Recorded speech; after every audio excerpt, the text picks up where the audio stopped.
The thread that holds the tapestry of our country together is respect for and adherence to the rule of law.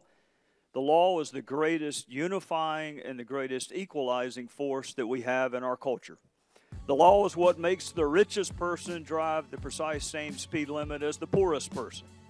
The law is what makes the richest person in this country pay his or her taxes on precisely the same day as the poorest person in this country. The law, Mr. Chairman, is symbolized by a blindfolded woman holding a set of scales and a sword. The law is both a shield and a sword, and it is the foundation upon which this republic stands. We think so highly of the law, Mr. Chairman, that in the oath of citizenship administered to those who pledge allegiance to this country, to their new country, it makes 6 different references to the law.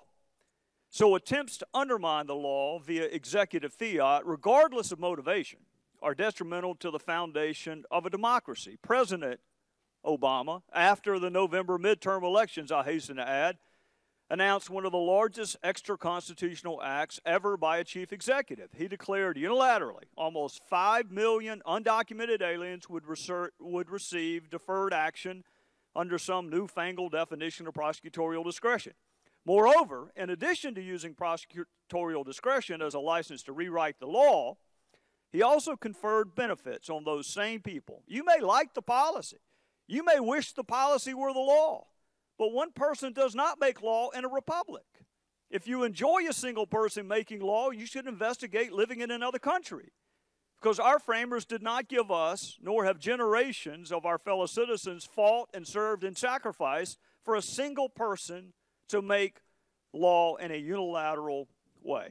So removing consequences for breaking the law is one thing. Bestowing benefits such as work authorization and immigration benefits is another. The president himself recognized his own inability to do this, Mr. Chairman. More than 20 separate times he said he lacked the power to do what he ultimately did. In 2011, he said this, and I quote, "The notion that I can just suspend deportations through executive order, that's just not the case." He told us time and time again, Mr. Chairman, that he was not a king. His position may have changed, but the Constitution has not, and that document is clear, and it is time-tested, and it is true, and it says that Congress passes laws, and it is the responsibility of the chief executive to take care that those laws are faithfully enforced. The prosecutorial discretion. However, a synonym, sir, a lot of conspiracies. Is that better? Is that better, Mr. Court Reporter? Let me see where I was. Oh, his position may have changed, but the Constitution has not. Prosecutorial discretion is real and constitutionally valid, Mr. Chairman, but it is not a synonym for anarchy. As U.S. District Court Judge Andrew Hanen wrote in his recent opinion, DHS does have discretion in the manner in which it chooses to fulfill the express will of Congress. It cannot, however, enact a program whereby it not only ignores the dictates of Congress, but actively moves to thwart them. The Constitution gives the President a lot of power, Mr. Chairman.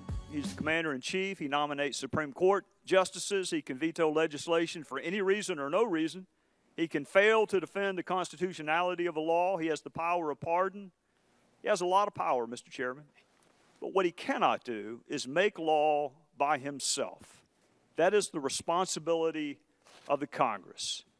And if this president's unilateral extra-constitutional acts are not stopped, future presidents, you may rest assured, will expand that power of the executive branch, thereby threatening the constitutional equilibrium. And the argument that previous administrations have acted outside constitutional boundaries holds no merit with me. The fact that other people made mistakes is not a license for this executive to do the same thing. Mr. President, in conclusion, we live in a country where process matters. The end does not justify the means, no matter how good the intentions. When a police officer fails to check the right box on an application for a search warrant, the fruits of that search warrant are suppressed. When a police officer, even though he has the right suspect for the right crime, but he just fails to include one small part of those prophylactic Miranda warnings, what happens?